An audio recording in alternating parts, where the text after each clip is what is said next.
Hey everybody, how's it going? Thanks for joining me this afternoon. I've got a great stream with a great guest I think you're really going to enjoy. So, Mary Harrington is a really interesting author. She's got a great book out there about reactionary feminism. Don't let that title scare you. Mary, I'm telling you, I like the phrase, but every time you're on, someone's always like, feminism, it's got to be the devil. She's subversive. And so I've always got to explain there's more to it, but thanks for joining me. Thank you for having me.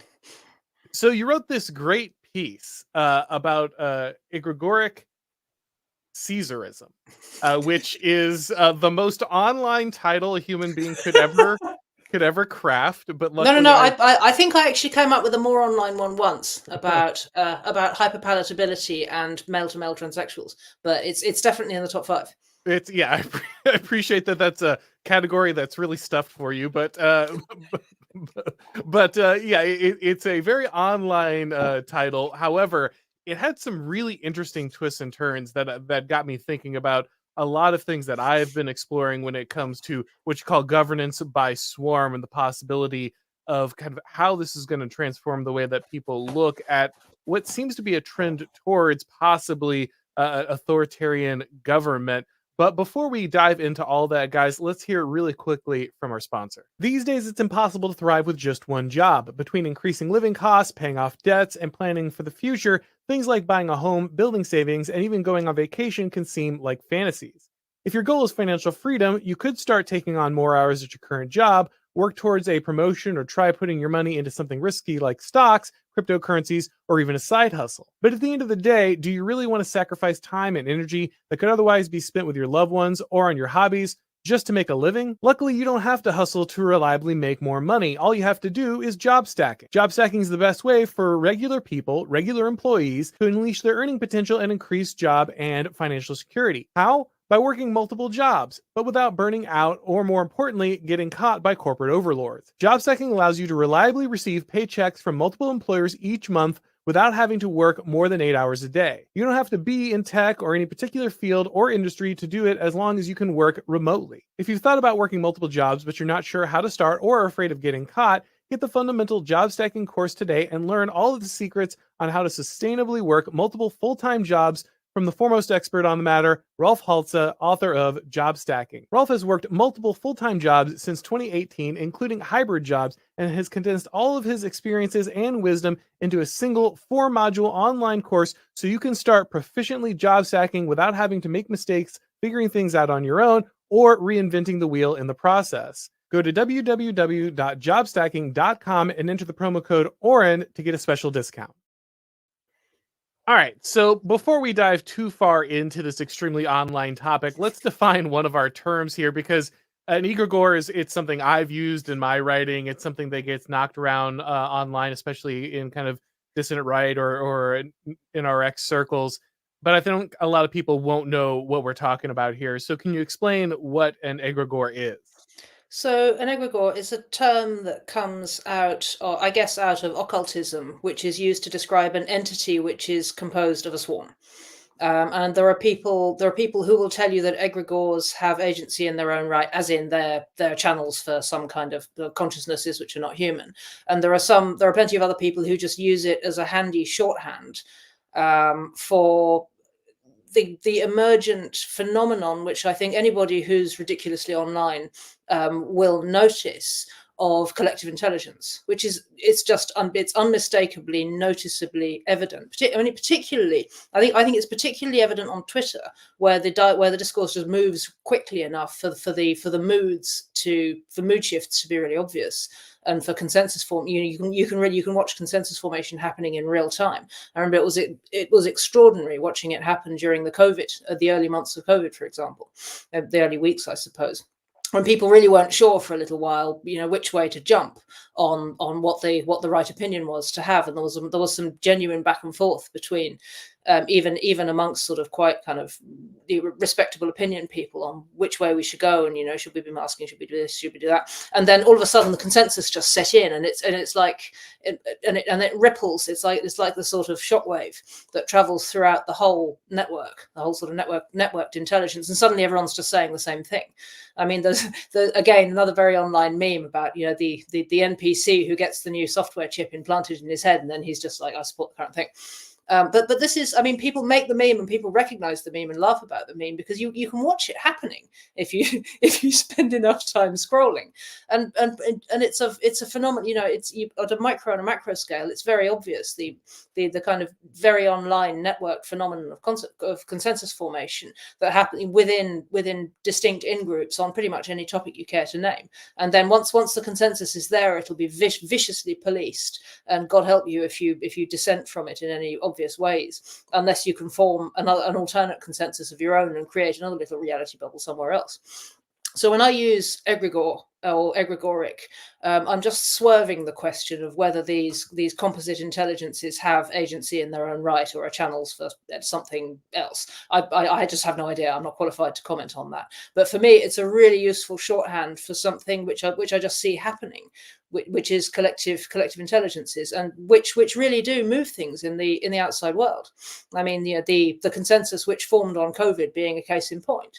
That changed things for a lot of people, and ruined lots of people's lives, and impelled major political shifts and all sorts of stuff. I mean, we're all living with the consequences now. People's kids, in particular, are living with the consequences now, and that's so. And that sort of egregoric intelligence, which is pretty much kind of faded away now, isn't just some abstract thing which you can use. It isn't just as an abstract phenomenon which stays confined to the internet. It ends up percolating out into the material world as well.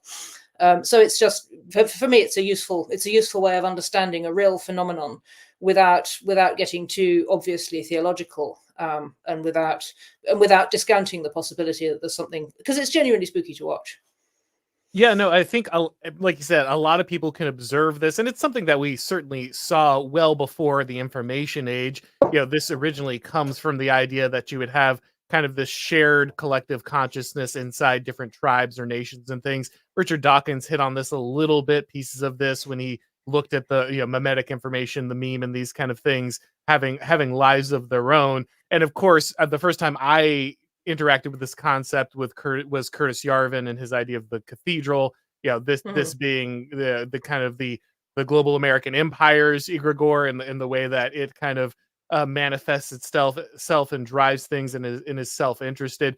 But I think the most interesting intersection I've had with this is with Nick Land. The thing that made Nick Land so interesting to me is he took kind of that understanding that Curtis Yarvin had of the cathedral, and he gives it this supernatural quality where these things are no longer simply an amalgamation of different ideas that have kind of gained a little bit of momentum on their own, but these are truly different consciousnesses. They're separating themselves from the interests of the things that have incubated them, and they've got their own kind of metaphysical drive. They are conduits for things outside, greater than kind of ourselves. And so we might get into that deeper at the end there once we've explained this topic, but I do find that part of it particularly fascinating. So one thing that you really hit on in the piece was looking at the way that AI and particularly Elon Musk's development of marrying AI with Twitter might change kind of the game when it comes to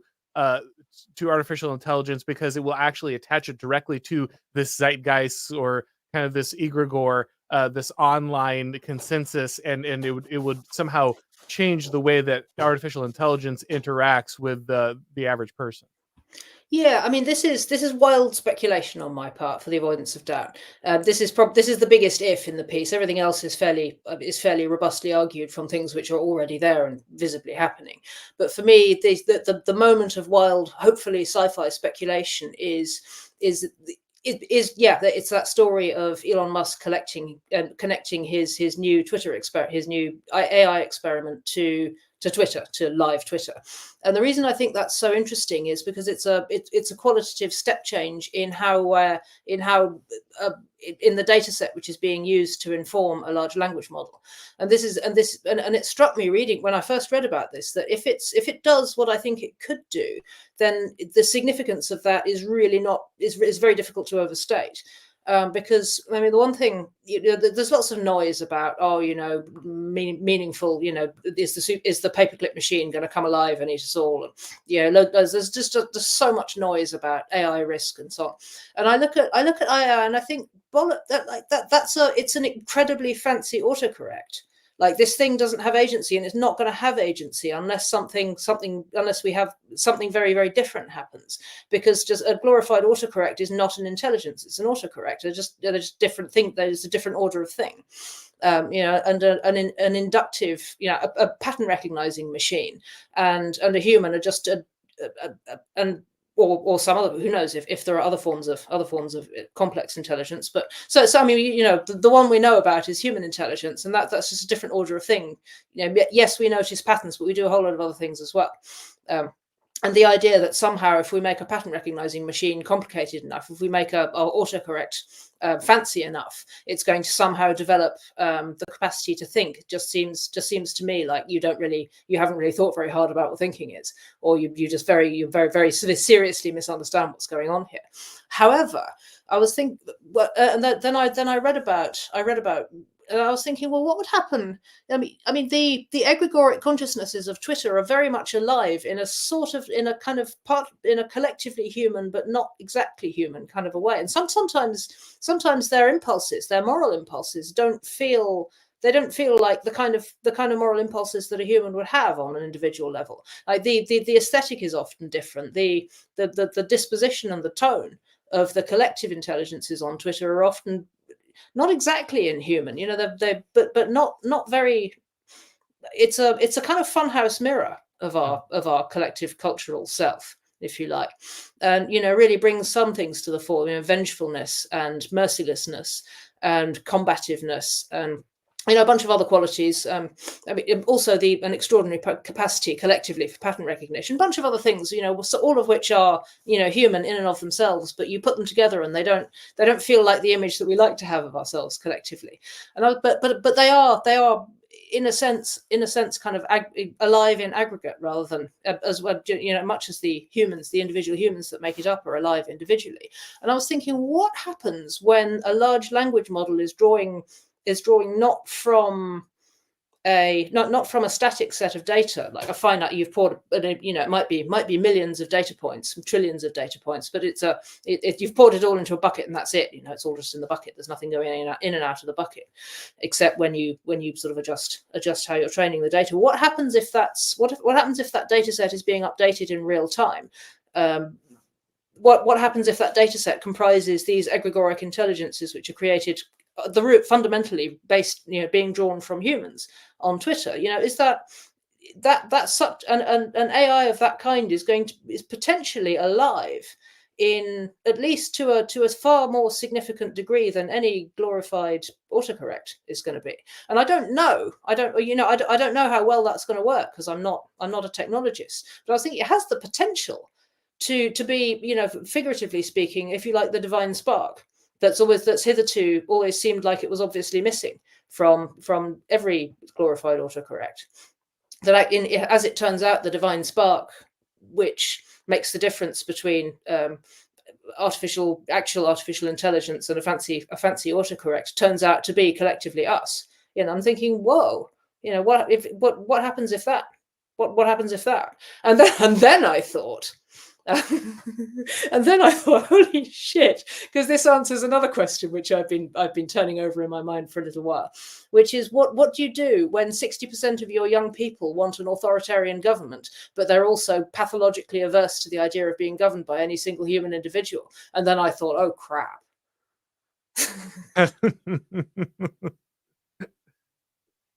A very interesting way to solve that problem. Yeah, I like the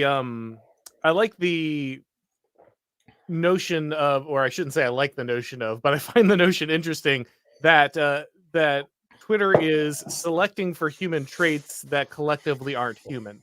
Yeah, and, yeah, yeah, and yeah. and what that compiles, because you can already feel that, how people win in the Twitter algorithm, the Yeah, things that it yeah, rewards, yeah, the behavior that it drives. As you yeah, point out, the behaviors it's rewarding are distinctly human, but they're not the entirety of humanity. They don't collectively make a human. And so that creates a very interesting scenario that drives the selection, because you are assembling a particular type of very vicious, very very witty, but very cruel kind of facsimile of human nature. And if that's the thing that then your artificial intelligence is using to inform what it's going to be driving, that becomes very scary. I want to get to that aspect you were talking about how this connects to kind of authoritarianism and possibly what a Caesarism would look like driven by this. But before we do that, guys, let me tell you about The Blind. For years, Hollywood's been lacking when it comes to stories of redemption. Movies and TV shows have trended towards the anti hero, a flawed person who makes no effort to change and just becomes worse and worse as the story goes on. Well, here's some great news. The Blind, the true story of the Robertson family, is now available for purchase on Blaze TV. Maybe you've made a mess of your life. Maybe someone you love is in a dark place. Maybe all of the above. If you or someone you know feels beyond redemption, you need to watch this movie, and you'll see there's always hope. The Blind takes you on an incredible journey through the life of Phil Robertson, giving you an intimate look into the man behind the legend and the trials, triumphs, and values that shaped him through the years. While The Blind wasn't a Blaze Media production, since Phil is such a big part of our Blaze TV family, we wanted to make sure that you had the opportunity to stream it here. Because it isn't ours, we can't include it as part of the subscription, but if you'd rather purchase it and stream it here rather than Apple or Amazon, we wanted to make sure that you had the opportunity to do that. Make sure to act now. Don't miss this opportunity to own The Blind, a Phil Robertson story on Blaze TV. You can buy it today at blazetv.com, The Blind, for $19.99. That's blazetv.com/The Blind. All right, Mary. So you're talking about this tension that exists right now. We have a lot of people, some of us who might host a show included, who find democracy to be wearing thin, to not have the persuasive power it used to.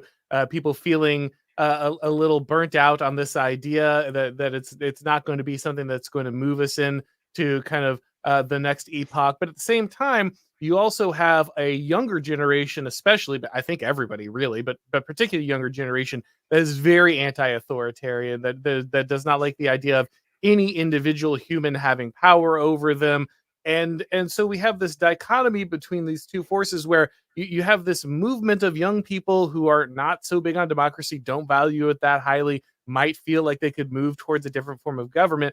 But at the same time, while that would open up the opportunity possibly for authoritarian rule in some way to enter into the frame, you also have this drive for high degrees of individual liberty, or at least the perception of high degrees of individual liberty, people bucking under the idea that they would ever have some kind of natural hierarchy over them.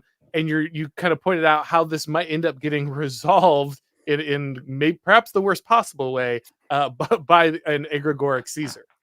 Right. I mean, credit where credit's due. Like I've been thinking about the idea of an AI Caesar ever since it was dropped as a kind of casual kind of, this could happen in passing. I think it was Zero HP Lovecraft talking to Alex Kashuta ages back.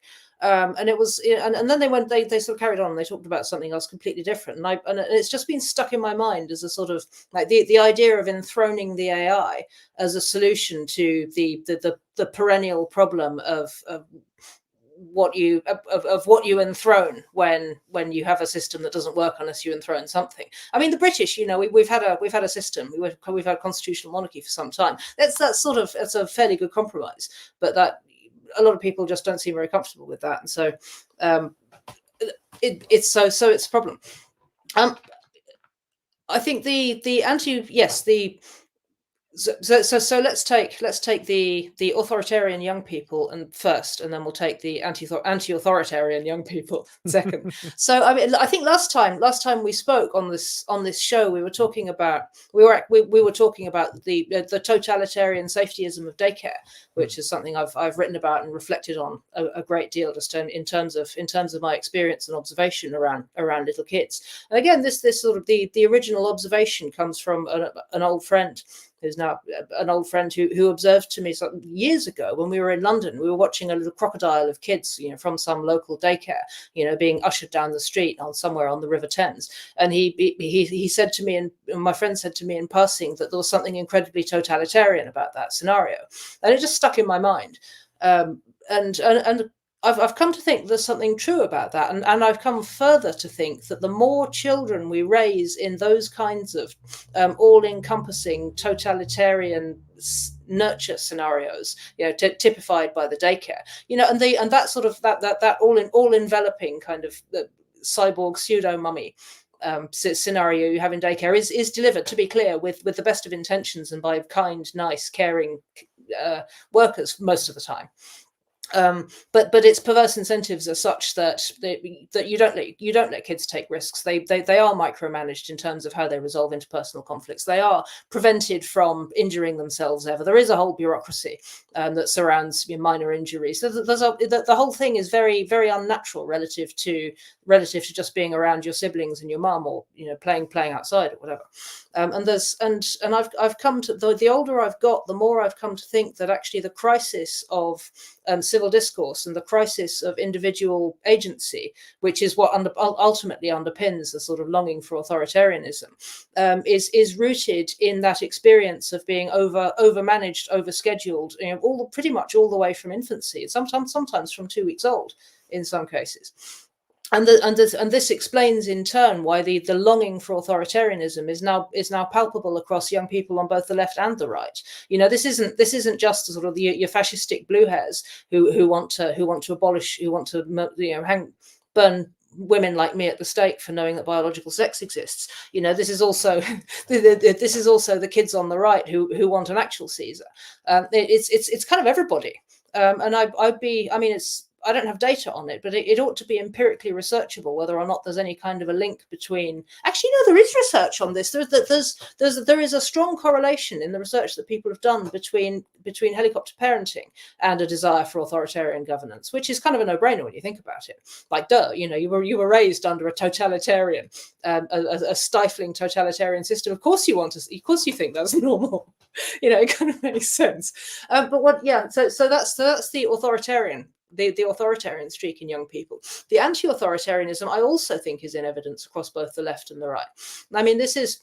I'm cautious about poking hornets' nests on the weird right, but in my observation, there's a lot of guys there who are very keen on the idea of natural aristocracy, but that the idea of natural aristocracy doesn't seem to have a corresponding.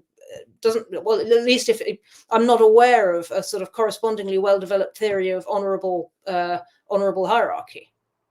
As in, it's like it would be great. It would be great to be a Hellenistic lord, but nobody is thinking very much about how you could actually have quite a nice life as a helot, or there isn't nearly as much. So there's in a sense, everybody is still imagining themselves as the big I am. Which is, I mean, if you're imagining yourself as the authority, you're still not really considering what it would be like to take orders from an authority.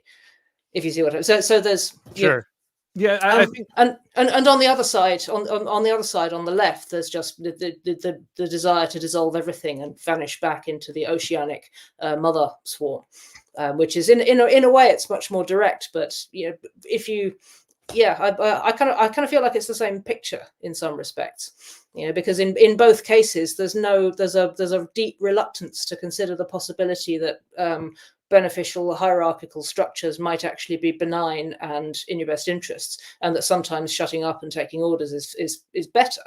that piece is somehow missing on both sides of the discourse, even if their interpretations of what's wrong with that or what we should be doing instead is very different. So these are the two pieces, the authoritarian yearning in young people, particularly, or really in the culture as a whole, but it's most pronounced in young people, and then the anti-authoritarian yearning. And I've meditating on all of that, I've come to wonder whether actually the solution that ends up being most palatable to a lot of people mightn't be, if it's so intolerable to set one person over any other, Whether you're arguing about who gets to be the natural aristocrat or whether you're just violently allergic to the idea of hierarchy full stop. Whatever the reason are, the only solution that people might be able to settle on could potentially be, an AI monarch. And then, if we now have a way to get to find a route towards that monarch actually having a divine spark, i.e. us, then there's it's speculative, but I can see how we get there. Yeah, the really interesting part of that is that basically it would be swapping the constitutional rule for this, right? But the Mm. beauty that a lot of people, in the Enlightenment, the reason that this is so attractive to so many people is the idea of self-governance, even though that's not exactly how that works out. The idea that you didn't have anybody above you, that that there is this consensus, this committee, this popular sovereignty that's ruling over you, and that was replacing the aristocracy or the direct monarchy. That was very inviting for a lot of people because nobody wants to be ruled. However, I think people are getting to the end of the idea that in and of itself is going to continue to function, but they don't want to replace that with a direct authority like you're talking about. And so the way to kind of shift the program, but without actually putting any one human in charge, is to replace it with kind of this AI monarch. And in that way, you do still have no human, right? You still get to kind of sell the idea of scientism and consensus as the thing that actually drives your social organization. It's always objective. It's not you can still pretend to remove the political in the Schmittian sense from any of these conflicts, but you do put something that is objectively more authoritarian into that position. And so you don't have to have anyone actually deal with the fact that there's going to be that there's going to be a decision making apparatus that will be motivated. They don't have to actually look and see it as one faction winning over or being ruled. And instead, they can still substitute, just like they do with the constitutional governments, I think, the idea that they are governing in some way through the AI rather than actually being ruled over by an individual with motivations that might not be their own. Yeah, and I can honestly see. I mean, especially given how narrow the Overton window has palpably become, and how constrained the voting choices have palpably become, to a degree that's really very observable to most people now. I can honestly see how it might come to feel as though adding your voice to the egregore might not be a more true and direct form of democratic participation than casting a vote once every 5 years. I mean, that to me feels totally plausible. Um, yeah, in a sense, it's kind of Tay on steroids, isn't it? Yeah. but it has the nuclear codes. Holy Yeah. shit! Well, and it will have to be properly lobotomized. There's no way Right. they're not going to let the actual thing out into the wild. It's going to have No, to no, be no, well no, pinned no, no. in. But I mean, also in a sense, this is kind of this is already happening. I mean, not Tay on steroids, but the introduction of AI decision making, AI proceduralism, if you like, into the soft tissue of everyday human governance. That's already happening.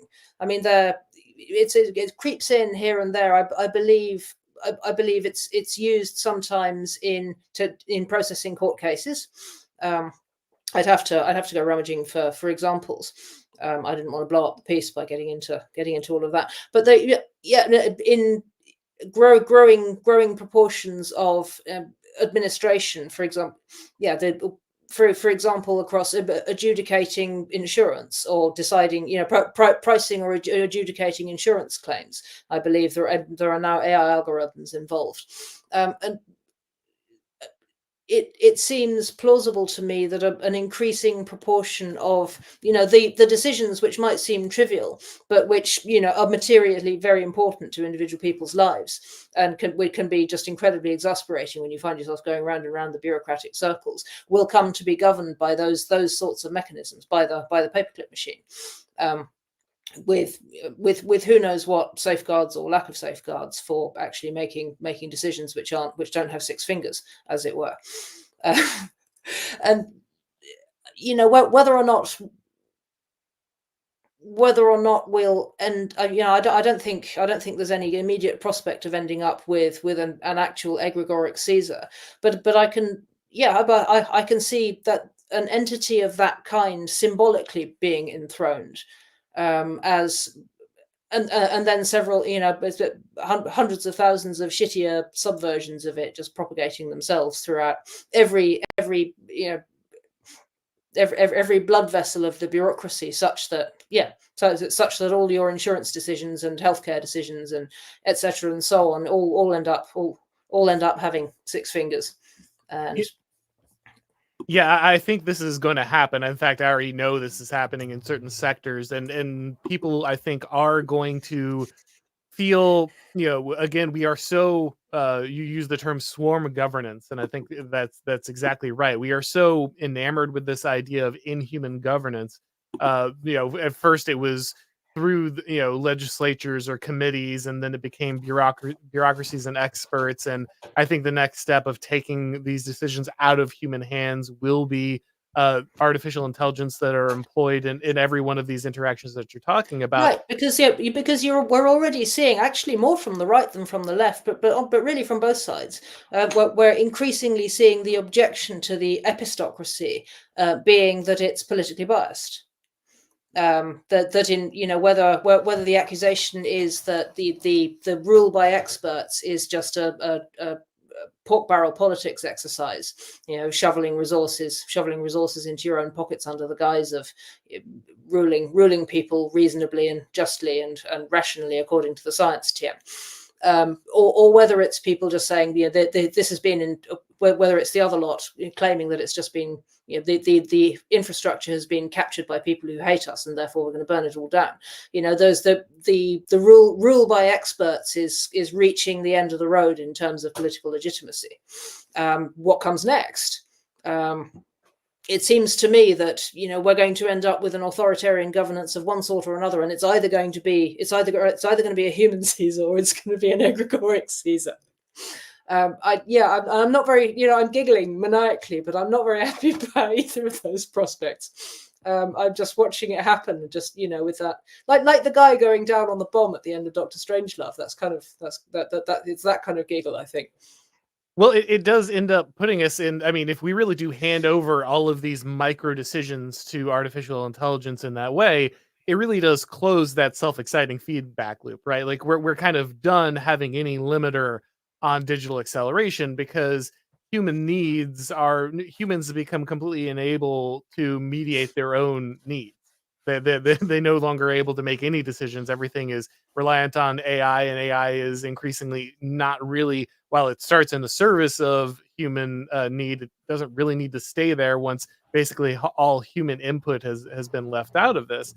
And I think also interestingly, you put something in there that really got my my gears turning, which was the idea that you would basically like comment for the algorithm for democracy, because this would be, you know, uh, everybody, a number of thinkers from Bertrand de Juvenal to Hans Hermann Hoppe have pointed out that basically democracy, the idea of popular sovereignty, actually grew government significantly. The explosion of government under the idea that you would be doing it in the name of the people. There's only so much you can do in the name of the aristocracy or as the monarch, but when you're acting in the name of the people, you can start the levee en masse. You can mobilize the entire nation to war, and you can have them own the means of production because you're doing it for the good of the people and whatnot.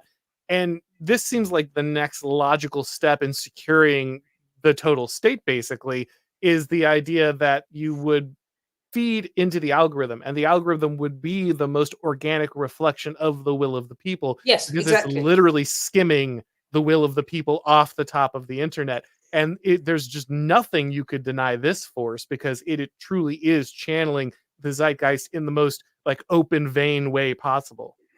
Which is clearly not actually true. I mean, there are some people are considerably more online than others, and you don't have to spend very long thinking about it to realize that it would not be remotely representative. There are a lot of old people who are not very who have no idea how any of this works. some a very nice older woman, an historian who I did a debate with recently, asked me at the dinner afterwards. She said, "I send a lot of emails. Does that mean I'm very online?" No, no, no, no, no, no, no, no, no, no, no, no, no, no, no, no. The fact that you asked that question tells me that you're no, no, no, no, no, no. That's not how it works. So of course it's not going to be equal or representative or democratic in any meaningful egalitarian sense. I mean, what it would be, who knows? I mean, and yet, I'm not completely without hope, because I mean, yes, if you follow that thought through and you think, well, if that works the way it's supposed to, then yes, we're heading to really frighteningly dystopian places. However, if I have if I have optimism, it's I always end up saying this to you, Auron. In as much as I have any optimism, it's just that things aren't going to be that horrible, because they'll go wrong before they get that horrible. Yeah. That's what you crushed my hope of that here in Yeah. this article, because that's always my hope, is like, well, no, before we completely start sacrificing to the AI gods, like, civilization simply will stop scaling. Like, there'll be a competency collapse, the networks won't work. We Yeah, won't I be think able. honestly, I think the thing which will save us will be competency collapse.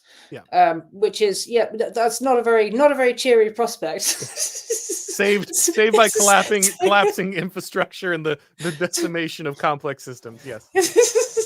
But yeah, I mean, to me, that it seems logically, it seems fairly clear that if we volunteer to become the sort of obese floating screen consuming guzzlers out of Wall-E, then we're not going to be able to maintain the complex systems which feed the AI for more than a generation.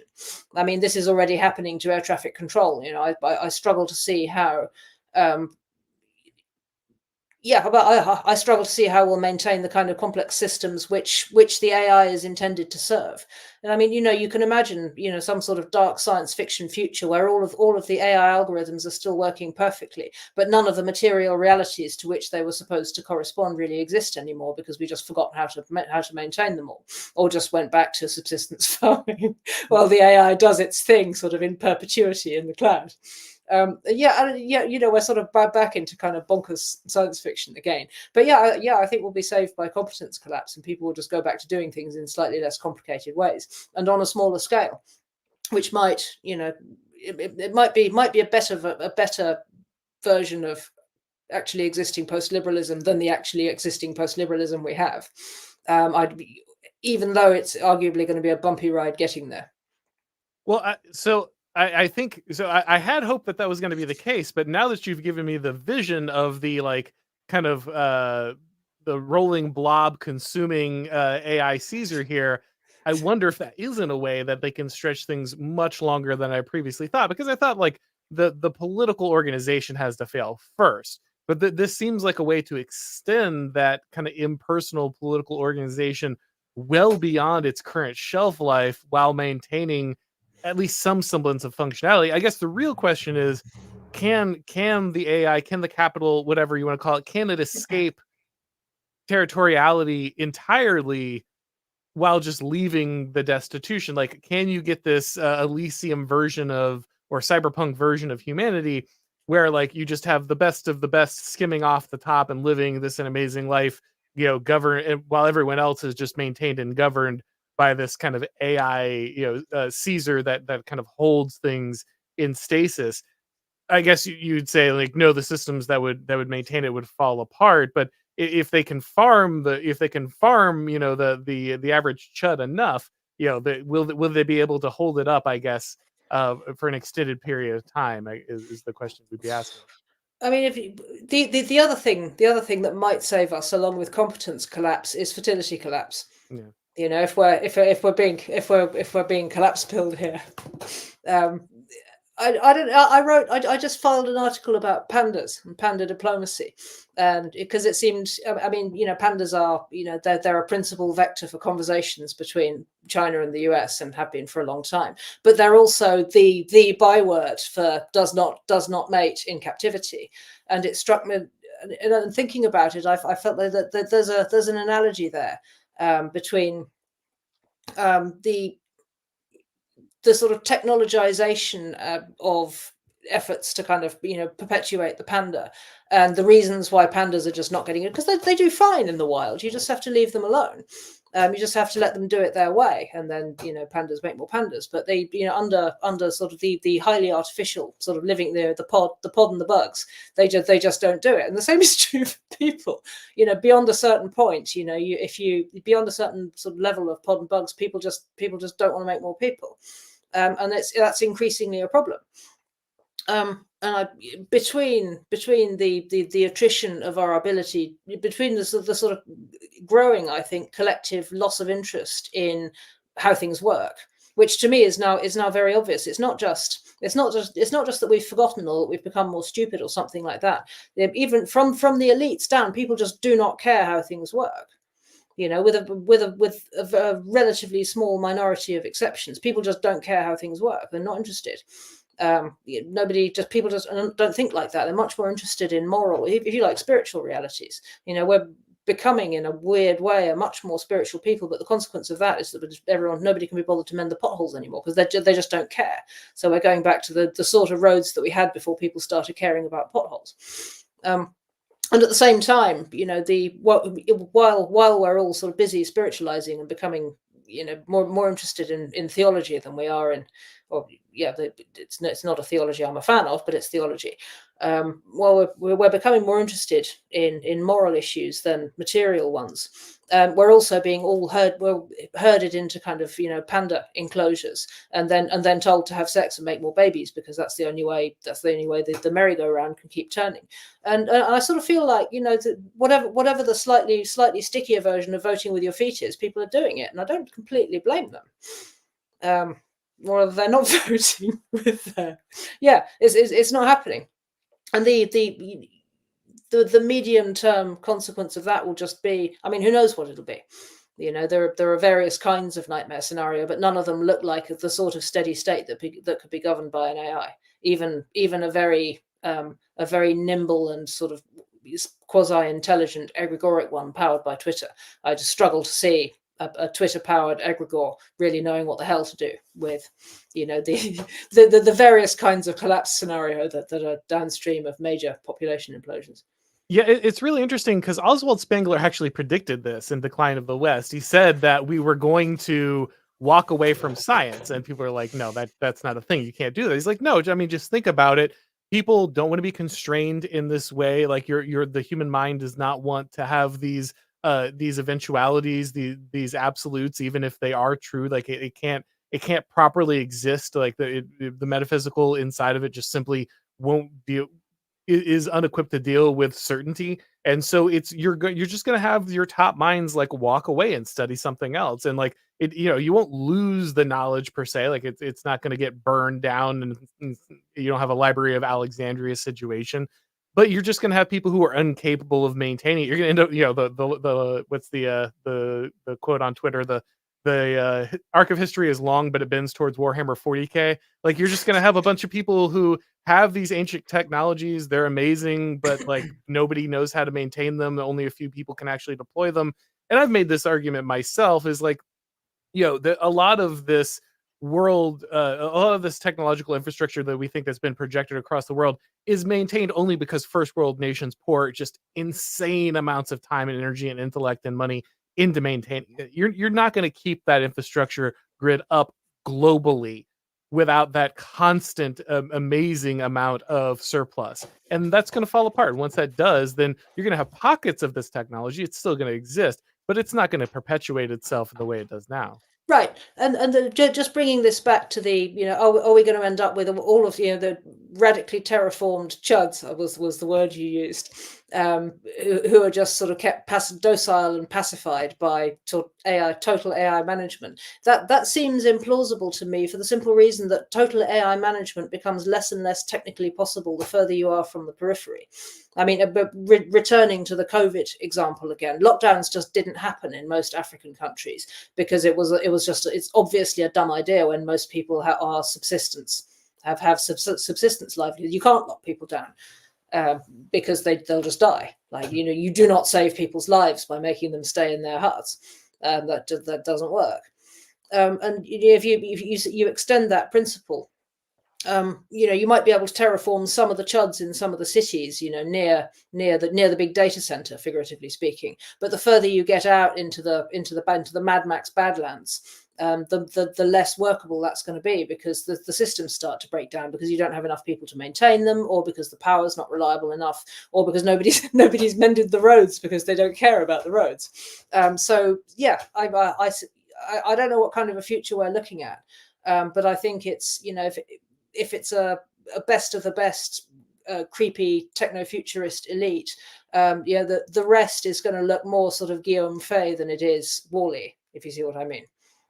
So now that we're both doomer pilled and we're really we're really banking on the optimism of total systemic collapse, I did want to ask you one more thing before we go. We kind of blew past it a little bit because you were getting to other topics, but you mentioned that a lot of people, even the left is obviously anti-hierarchy, like that's just what it does. But the right, seems to have a problem searching for and understanding what would be a right order and a sustainable hierarchy that would kind of benefit the whole. And I wanted to talk about that a second because I think you're right that that is a problem. I think you have the struggle between, say, tradcasts, and then you have like kind of Nietzscheans who are just like, well, will to power it, and whoever wins it, and who cares if it's good for the rest. But I think the problem, the reason that the right is searching for the proper understanding and orientation for hierarchy is because there are so few actual organic communities in which you could actually set this hierarchy of virtues. You can't develop a virtue, a kind of virtue ethic without a community in which you could actually practice those virtues. And therefore, you can't really understand, I think, in that instance, a beneficial aristocracy, because there is no shared concept of the good for a community in which that aristocracy would rule. Yeah, I think that's absolutely right. Fatherlessness, arguably, I mean, I don't claim that everything comes down to parenting, but a lot comes down to parenting. And if you raise, if kids don't, especially boys, if especially boys don't grow up with fathers, all other things being equal, assuming you have a sort of averagely functional relationship with your dad, that is a template for what benign authority looks like, or should be. If you grow up without that, I mean, we know what that looks like. It looks like urban scholars, and yeah, we know what that looks like, and it's not benign hierarchy, and it's certainly not very organized or very pro-social. Um, Again, if you raise kids in daycare, that's a completely different model for how authority works, or even what authority is. It's a sort of weird fusion of authority and nurturing, with therapeutic overtones, none of which has any space at all for a conception of benign authority. Any possibility that any conceptual space for the idea that somebody could be set in authority over you and actually care about your interests. And so I don't think it's surprising that idea has bled out of work, it's bled out of the culture, it's bled out of education. Pretty much every cultural institution you care to think of, that's just pretty much unthinkable and pretty much unsayable, which is very strange, because it feels like it's happened pretty much over my lifetime. I mean, when I went to school, we had desks in a row, and information was imparted to us by our teachers. And now, my daughter goes to school, and she sits around a table, and they talk to one another. And Let me tell you about Kagan teaching. Let me explain to you I have sat through far too many trainings of exactly what you're. Sorry, go ahead. Oh God, yeah, that's right. This Yes. is what you used to do. Yes, Okay. I'm sorry, I've triggered you. I don't just know the phenomenon you're talking Yeah. about. I have been trained in its deployment. Yeah, and Yes, to me, it's the most evil and malign thing that's happened to the culture. It's one of the most malign interventions in the culture over the last century, because I mean, I can't think of a more insidious and totalizing way of conveying the idea that truth is arrived at by consensus, and has no external validity, and can't ever just be delivered by an authority. And not to mention the fact that it's just kryptonite for nerds and bookish people and people who just like learning stuff. I mean, the whole thing is just, it's evil on so many levels, putting kids around tables in the classroom. Just how is anybody expected to learn? I mean, this isn't even something I went through, but I'm traumatized on behalf of every kid who's been subjected to that and has actually managed to learn something in spite of it. But yeah, well, so that, and then and then it percolates out into the whole culture, and no wonder we find it so difficult to imagine that somebody could just say, "Can you, just shut up and do as you're told?" Which and the possibility that somebody could say that and actually be right, or at least, I mean, it's easy to imagine people doing that, but it's almost unthinkable. It's a sort of moral. I feel like I've just committed blasphemy by voicing the possibility that somebody could say shut up and do as you're told and actually be right, and not only be right but also say do that in a way which is in your best interests.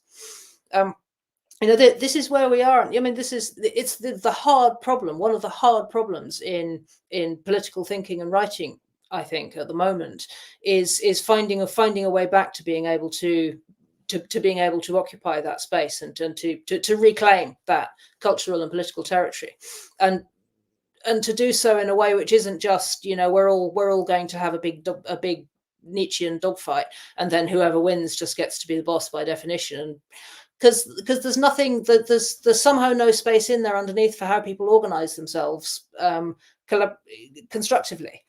And what that it feels to me like what that looks, and maybe we just have to go through this in order to find our way back. We do, yeah. Maybe we actually just have to go through like several generations of mafia. And I mean, I guess the British monarchy did that for 100 years, give or take.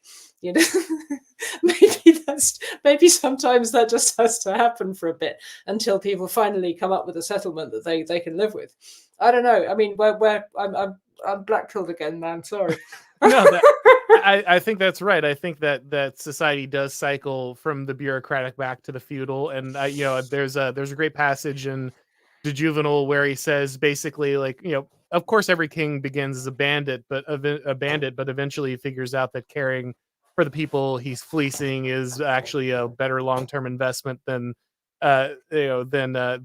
fleecing them completely. And that's actually the moment where kind of the idea of the Rex is born. The king is born out of this understanding that the good Right. of the people over time is better than simply the Nietzschean kind of overpowering of them.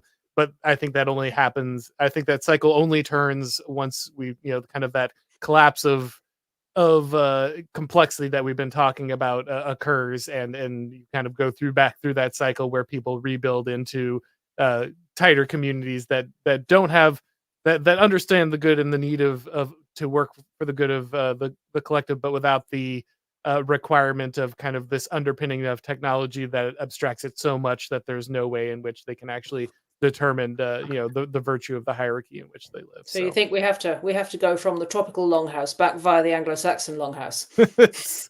The only way out is through the longhouse. I don't. But Yes, it's the other longhouse. it's The other longhouse where your lord indulges in displays of boasting about his military prowess and hands out gold in exchange for killing your enemies. Exactly. That is the other longhouse. I Yes. mean, I don't know. Maybe the only way out is through the other longhouse. All right. Well, oh, sorry. Go ahead. No. There's a cheery note. Maybe. Yes. Now that we've ended that discussion on an extremely hopeful note, Mary, is there anything that people should be looking forward to from you? Any place they should be looking to find your work? I've started work on a new book, which I'm very excited about. I mean, at the moment it's an equally extremely online set of chapter headings, but I have so much to tell you about that because I think you'll be interested. It's about the end of print culture, which I think is going to, it's a working title is The New Reformation, which we're in, baby. It's happening. It's going to be messy. Last time there were several decades, several centuries of war. It's happening, baby. So that's what I'm working on. I mean, you can find me at Reactionary Feminist, which is my Substack. I tweet at Moving Circles. I write weekly for Unheard, UNHERD. That's me. I show up some other places too. This has been fun. Thank you. No, absolutely. All right, guys, make sure that you're checking out Mary's work. And of course, if it's your first time on the channel, please make sure that you go ahead and subscribe. And of course, if you want to hear these broadcasts as podcasts, you can go ahead and subscribe to the Auron MacIntyre Show on your favorite podcast platform. Thank you, Mary. And thank you, everybody, for coming by. As always, we'll talk to you next time.